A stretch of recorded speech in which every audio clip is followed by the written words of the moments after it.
Hey everybody. Taters are gonna love me on this one. I got my my tater hat on right now. I can't wear this whole video. Start burning a hole in my head. How about this one? That's from a show I just got off of called Black Mafia Family. Look it up. It probably sucks, but it might not. I don't know. A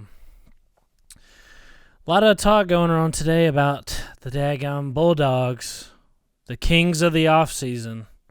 They picked up Derion, Kendrick, and Arik Gilbert, tight end.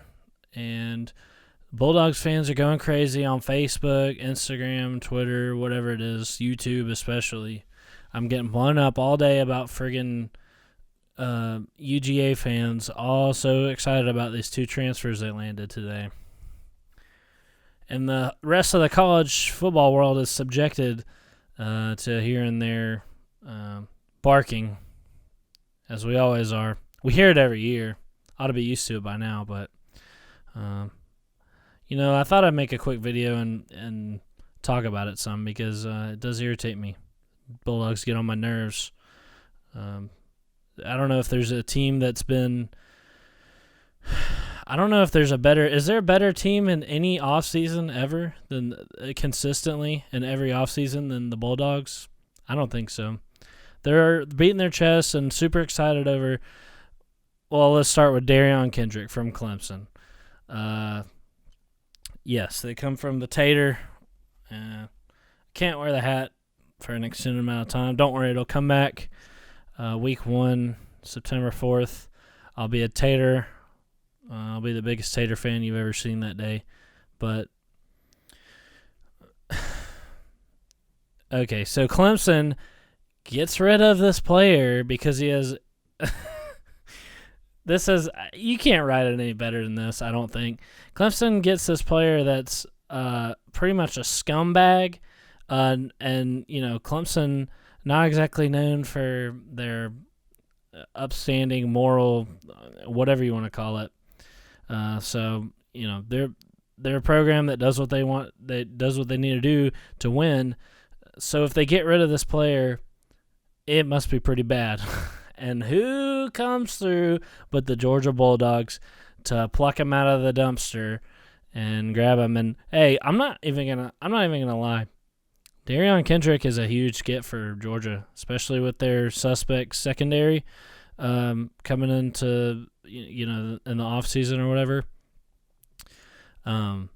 This was a huge get, and it's great, and it's a great addition to their roster.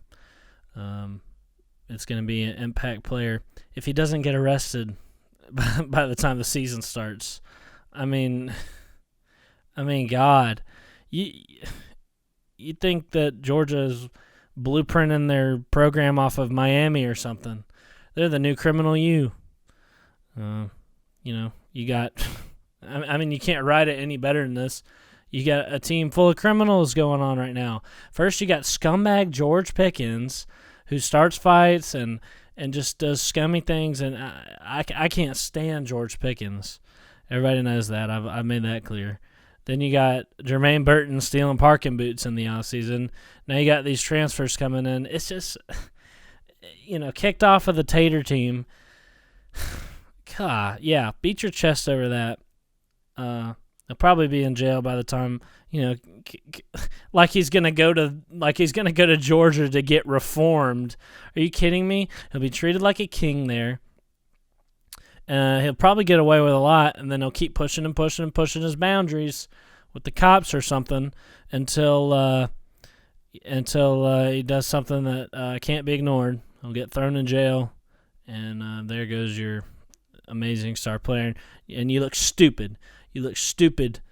Georgia, taking in these criminals on your team. He's not. Yeah, so congrats. Clap it up for the Dogs. They grabbed themselves a stellar, upstanding citizen. Go on. Go. Cat. Yes. Another fine addition to their Good Samaritan roster. Then you got Arik Gilbert from LSU, who is a tight end. I mean, and you can't write it any better than this. A tight end that gets kicked off of the LSU Tigers for not meeting their academic standards or whatever. Yeah, the requirement is a 2.0 GPA, which is borderline retarded. And you can't – this kid can't even get a 2.0. He doesn't go to class or something. Gets kicked off of the Tigers. That's even worse. That's worse than getting kicked off of – how do you get kicked off of LSU? They're the scummiest program besides the Bulldogs. They're the scummiest program out there, even more than Miami. Miami's straightened it up a bit, I guess. I haven't heard much coming down from that turd town down there, whatever it is. Miami's been flying under the radar. Maybe they got better at hiding it. I don't know. But LSU's in all kind of trouble for sexual harassment and getting anything. It'd be easier to list the crimes that they weren't guilty of down at LSU. And so they're kicking this kid off their team. And guess who comes and picks him up? The Bulldogs. What do you even need with a tight end anyway? You already have Darnell Washington, which Georgia doesn't throw to tight ends in the first place. I don't get what the point of having two is. I guess the biggest contribution to Arik Gilbert going to Georgia is that he's not going somewhere else. But he wasn't going to go anywhere else anyway because nowhere will take him. Florida has higher academic standards. You have to have a 2.0 GPA to get into Florida and LSU and a lot of other schools. Well, the minimum in Georgia is a 1.8 with probation. So that's how they get away. And I'm sure if Kirby Smart could lower it to a 0.2, he would. Give me a break, dude. What are you even going to do with the tight end? He wasn't going to go anywhere anyway. And, I mean, you going to rotate him out? I don't know. I don't know. Does he stick around? Does Darnell Washington stick around? Does Darnell Washington stick around? Are you going to switch him out with Darnell Washington? He was a higher rated recruit than Darnell Washington. He was number one. Do you switch Darnell Washington out? Darnell Washington transfers, and then you're stuck with Arik Gilbert, who fails to, starts failing his classes, get kicked off the team. Then you got no tight end, which doesn't matter anyway. Since when does Georgia use tight ends? Yeah, keep beating your chest over that one, dogs. That's a huge gain. That's a huge gain for you guys. So you get pretty much useless tight end, and you get a good addition to your secondary. Not going to lie. Well, Georgia's looking pretty stacked in this offseason. Well, guess what? There's other stacked teams too. Alabama and Clemson, and those two teams are stacked just as much as Georgia is. Guess what they have that Georgia doesn't? A coach that knows what the hell he's doing. Yeah. Yes. Dabo and Nick Saban are better coaches, and it's apparent every time they play. Every time they play Alabama, do you know why they lose? It's because Nick Saban is a better coach. It's a better coach. They lose every time because Alabama has what Georgia does not have. They've got the talent. They both have the talent, but only one of them got the coaching skills.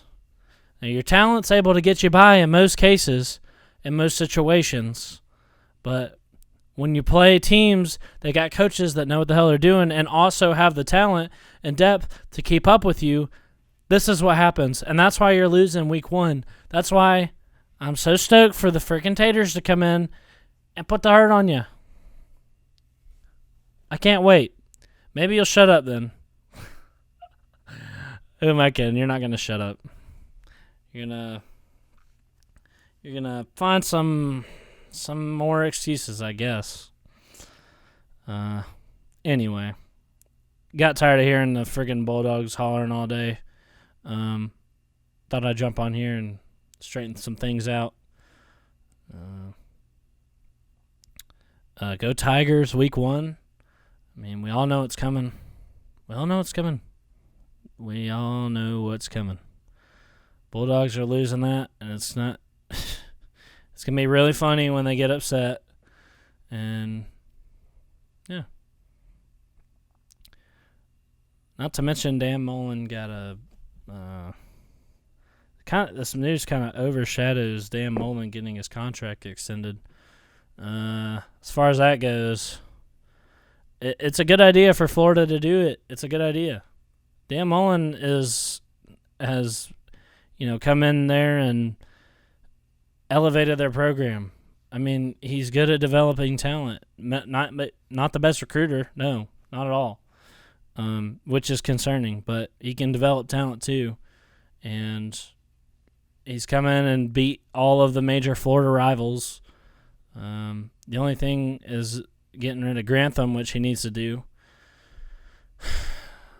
That should have been a stipulation in the contract, but I think it was a good idea for them to hire Dan Mullen. Anyway, that's your news dump for the day. A lot of talk going on today in the college football world. Thought I'd jump on here. I always get irritated at the dogs who bark the loudest in the off season, and yeah, same old, same old. We're all used to it, I'm sure. All the normal college football fans that have to listen to it every year have to listen to them all the time, and we're like, okay, all right. We get it, Georgia fans. You're going 15-0 undefeated. We get it. I'll see you guys next time. Hey, go Jackets, and to hell with Georgia. Also, check what just came in the mail from my friend BVD. He painted this for me. He's doing a bunch of these, and he's a Tennessee fan. And he painted this freaking awesome thing for me, and I'm totally going to put this in the background of all my videos. But, he did the GT, did a honeycomb. He's got Buzz there. And, one of my favorite bands, a couple of my favorite bands, Greta Van Fleet. I love how he did that. That is so cool. And then the Strokes too. I'm a big Strokes fan. And even sent a little Vols decal for me. I don't care. I'll put it on my car. I love the Vols. My cats love it. It smells like cigarettes. This is just great. I love it. Thank you, BVD. If by some weird, crazy circumstance you're subscribed to me but not also subscribed to Big Vol Daddy, subscribe to that guy. He's been he's been such a good friend to me, and I gotta get this away from them. But check it out. This came in after I filmed the video, but I'm gonna stick it right here next to the thing I made. And boom. That looks great. Thank you, BVD. Y'all go subscribe to Big Vol Daddy. If for some reason you're subscribed to me and not him, that doesn't make any sense, but I really appreciate it, BVD. You're the man.